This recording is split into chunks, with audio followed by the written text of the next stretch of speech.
King Charles speechless, as Princess Anne reveals Queen's important message about Catherine. Within the cold walls of Buckingham Palace, where every stone holds whispers of the past, a secret has been unveiled. It wasn't an official proclamation. It wasn't meant for the public. It wasn't even intended for King Charles. That message lay hidden, shrouded in silence, until Princess Anne, the strongest, most loyal, and tight-lipped woman in the royal family, decided she could no longer stay quiet. When she spoke, with just one sentence, one truth laid bare, the entire royal family trembled. The spotlight, usually fixed on Charles, shifted, not to William, the heir to the throne, but to Catherine, a woman raised in grace, trained in duty, and now called by destiny. What did Queen Elizabeth see in Catherine, and why did that very thought become the piece that shook the foundations of the monarchy? It all began the moment Princess Anne let those words slip. And from there, a chain of irreversible events was set in motion. Nestled in the heart of Buckingham Palace, where secrets lurk like shadows, a clandestine meeting quietly took place, one powerful enough to ripple through the veins of the monarchy. No lavish state banquet or formal press briefing here. No, this was far more intimate and infinitely more dangerous. The gilded walls, witnesses to centuries of power plays, betrayals, and coronations, now stood as silent observers to a truth long buried. Only a handful were present, the closest faces in the royal bloodline. No aides, no press, no cameras, just raw family ties and a heavy silence, thick with the weight of something monumental about to unfold. In that sacred space, Princess Anne, known for her unshakable discretion and steely pragmatism, did the unthinkable. She spoke, her voice carrying a quiet authority, and dropped a bombshell that rocked the room, shattering the carefully sealed vault of the monarchy's secrets. This wasn't a casual memory or a nostalgic childhood tale. No, this was different. Her words carried weight, each syllable deliberate, forcing everyone in the room to hold their breath.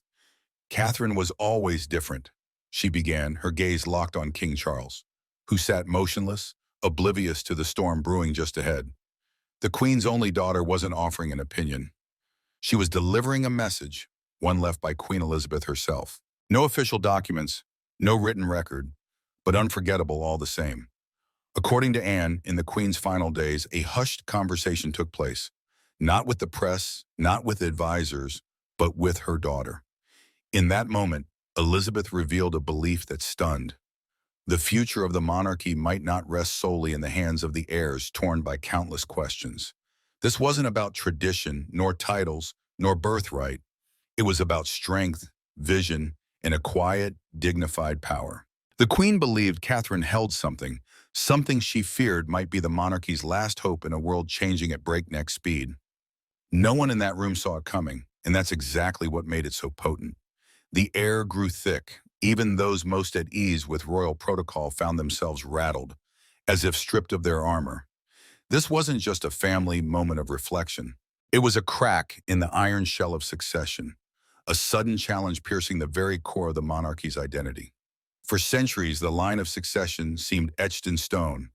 But now, Anne's words hinted at something extraordinary, that Queen Elizabeth, Britain's longest reigning monarch, had envisioned a future unlike any other. A future not just led by a king, but shaped, and perhaps even saved, by a queen consort unlike anyone before her. The tension in the room didn't fade. It morphed. Eyes darted from Charles to William, then settled on Catherine. Something simmered beneath the surface, a mystery not yet fully unveiled, holding everyone's gaze. If the Queen truly believed Catherine was fated to bear the future of the crown, then everything they thought they knew, every plan they'd laid out, now teetered on the edge of doubt. Was this the Queen's final prophecy? A private truth she couldn't risk committing to official archives, entrusted only to her most dependable child? Yet for all the shock it unleashed, a bigger question loomed, hovering like a phantom. Why now? Why did Princess Anne wait for this precise moment to unveil the Queen's hidden words? Not every royal prophecy is carved into documents or murmured across polished council tables. Some are passed quietly, heart to heart, spoken not as declarations, but as truths too sacred to be penned. And in Queen Elizabeth's final days, one such truth emerged, veiled in private talks. entrusted to the one person she knew would never twist her intent, Princess Anne. It wasn't proclaimed to the world. It wasn't even shared with Charles. But it was spoken with conviction, and it was unforgettable. According to Anne in her last reflections, the queen didn't pin her hopes on her eldest son or the throne he was set to inherit. No, her gaze turned elsewhere, to the one woman who, through silence and steadfastness, had earned her deepest trust, Catherine. This wasn't about titles, mind you. The queen knew better than anyone how heavy a crown could be. But real power didn't always come with one. She'd seen monarchs worldwide crumble under image and influence. Yet in Catherine, she saw something beyond royal ritual, a steady hand, a quiet resilience, a grace that didn't demand attention, and a grit that never sought pity. These weren't the traits of someone who merely stood beside a king. These were the marks of someone who could carry the monarchy's soul on her own. Anne didn't say this out of sentiment. She spoke because she'd seen her mother's unspoken faith in Catherine's growth. As the queen's health faded, her insight sharpened. She spotted cracks forming in the foundation of the modern monarchy: public criticism, social media assaults, and growing apathy from a weary nation. But amid it all, Catherine stood firm, not perfect, not always in the spotlight, but undeniably constant. Elizabeth, a master at reading character beneath charm, knew what few dared voice. Catherine would be the monarchy's strongest pillar, not because fate picked her, but because she chose to be. And so that unspoken prophecy shifted how insiders viewed the future. For centuries, succession was seen through bloodlines. But now the conversation changed. It wasn't just about rank anymore. It was about influence, legacy, about who could not only wear the crown, but bear its weight. The Queen's faith in Catherine wasn't about replacing Charles or overshadowing William. It was about bolstering the future with someone who embodied duty's very essence. That belief, once quietly shared between mother and daughter, now echoes through the palace halls louder than ever, especially now as criticism grows sharper and whispers about Catherine's role swell with every absence, every public silence. Though the Queen is gone, her voice remains clear, pointing in one direction, toward a woman who never asked to lead, but might one day be remembered as the one who saved it all. Is Catherine being misjudged? Or is the crowd missing a far bigger picture? In 2023, the palace's official circular dropped a detail that sparked a firestorm across tabloids, newsrooms, and social media. Princess Anne, with a staggering 457 royal engagements, topped the list of the busiest royals that year. Meanwhile, Catherine, Princess of Wales, clocked in at just 128. To many, the numbers told their own tale. Critics rushed to paint a lopsided picture, a royal seemingly shirking duty at a time when public scrutiny of the monarchy was at its peak. Whispers turned to headlines, then exploded into outrage. Was Catherine dodging responsibility? Basking in privilege? Or was there a deeper truth behind those numbers, deliberately ignored? Royal enthusiasts didn't wait long to weaponize the gap, wielding stats as proof of dedication, or the lack of it.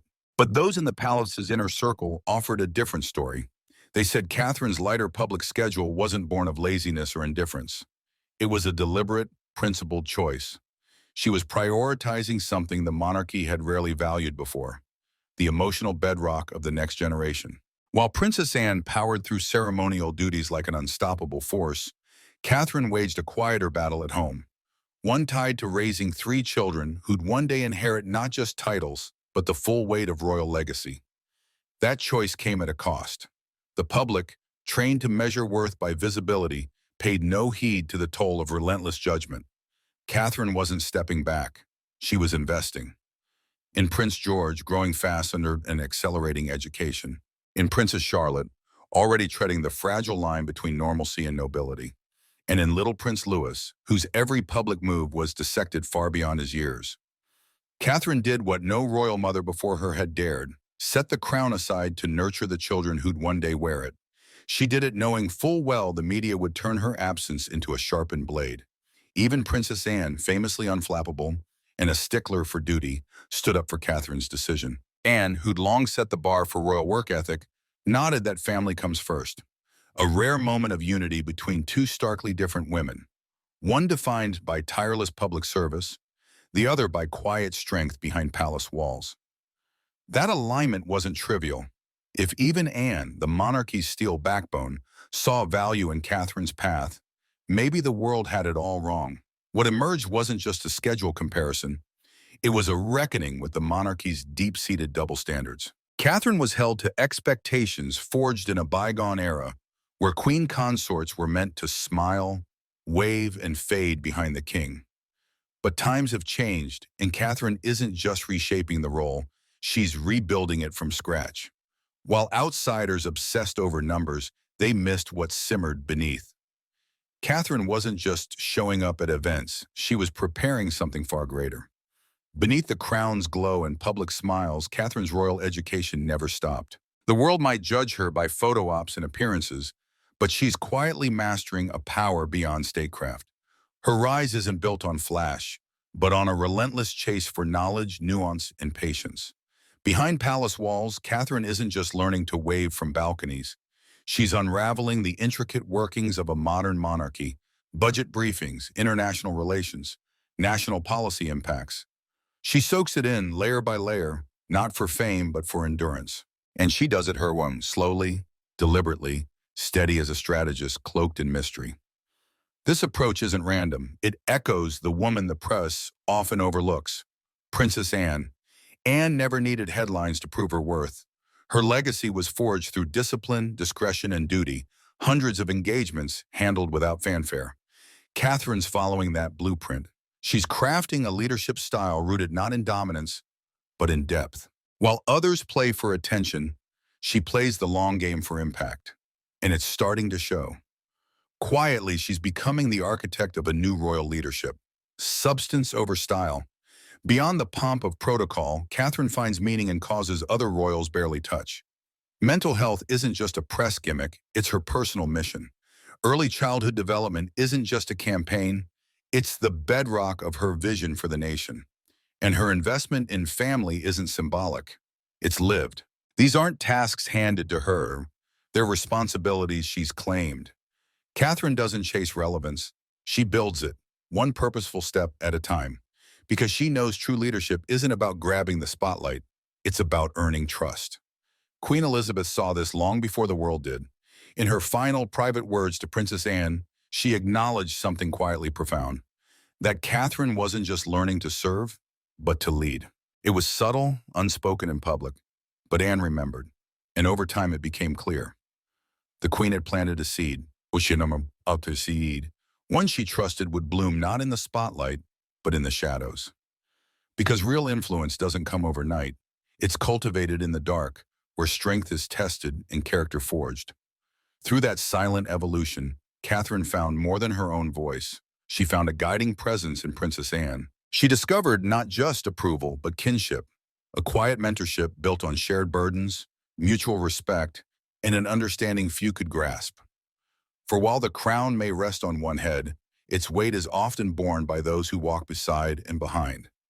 In a world of protocol and distance, where warmth is often buried under centuries of formality, a bond was quietly forged, one that could shape the crown's future. It didn't start with grand gestures or scripted alliances. It began with shared silence, mirrored values, and a mutual recognition of something deeper than titles. Anne and Catherine, separated by decades but united in purpose, found each other in duty's quiet corners. Where others fixated on appearances, they focused on endurance. Where others chased influence, they preserved tradition. And in that generational gap, a royal alliance was born, not out of convenience but conviction. What started as mentorship slowly became something more intimate, a kinship rooted in resilience, honed by decades of royal service, unswayed by vanity or approval.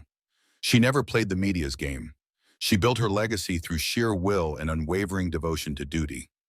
Catherine, drawn to that strength, studied her, not as a superior but as a model. And Anne, in return, offered something rare in royal circles, discreet wisdom. She didn't lecture, she didn't meddle. She guided quietly, steadily.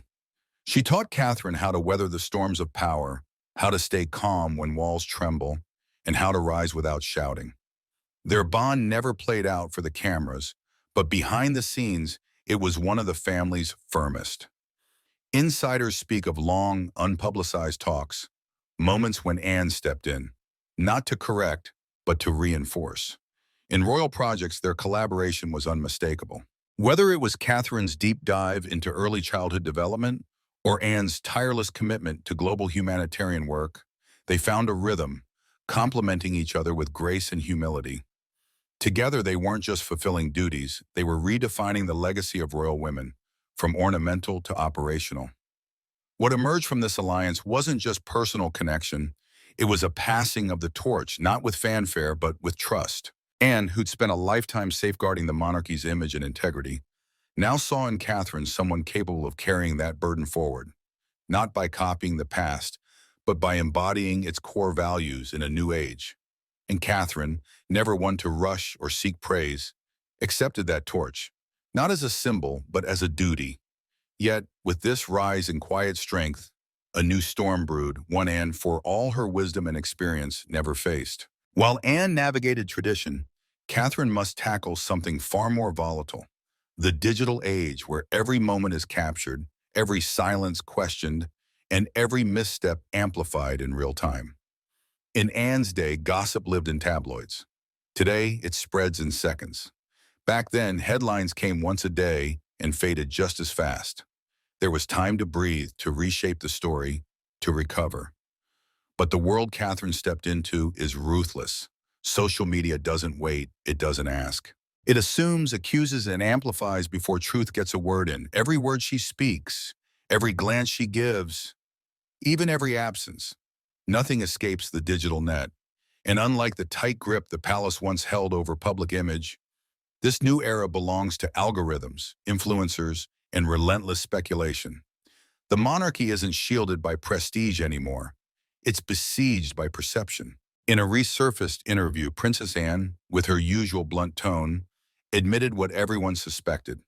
Things were easier in her time. No viral videos, no anonymous comments picking apart your every expression.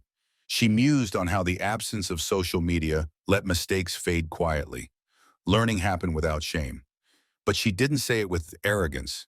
She said it with empathy, knowing Catherine isn't just handling duty. She's navigating a battlefield of judgment. Unlike Anne, who built her legacy over decades, Catherine must defend hers in real time. It's not just criticism, it's scrutiny without mercy. If she attends an event, she's accused of trying too hard. If she skips one, she's labeled negligent. A smile is called calculated. A reserved demeanor, cold. Every choice is twisted. Every silence breeds speculation. She walks a razor-thin line almost designed to break her, yet she doesn't break. She presses on with grace, with poise, refusing to answer the noise, refusing to bow to the chaos around her. While much of the world hurls opinions without consequence, some within the palace watch closely and see something else entirely. They see a woman who gets the long game, someone who knows real strength doesn't shout back. It stands tall. And Anne sees it too. She knows Catherine is doing what no royal before her had to, navigate relevance in a world that rewards flash but punishes sincerity. It's a near impossible task. Yet Catherine keeps going, one careful step at a time.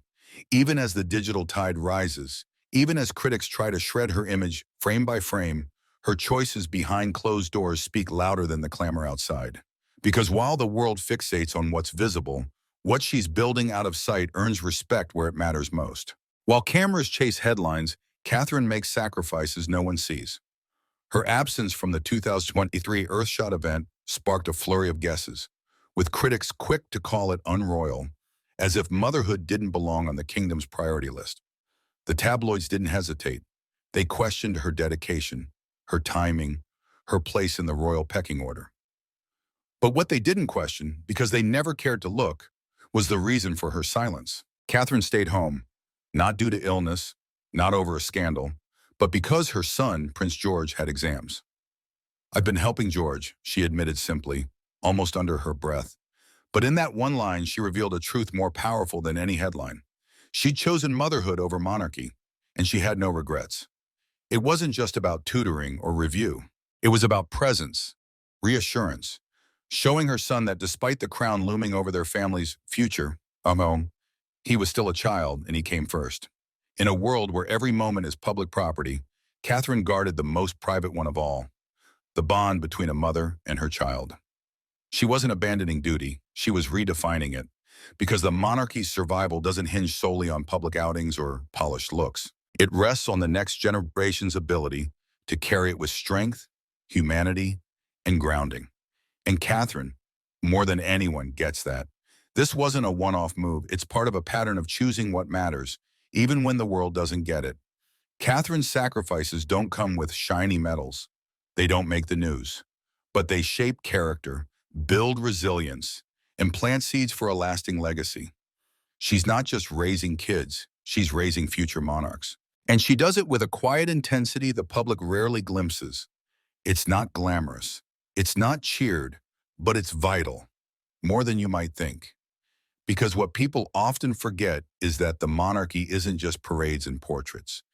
It lives in moments of guidance, late-night talks, homework, and heartache, helping young minds make sense of the unimaginable life ahead.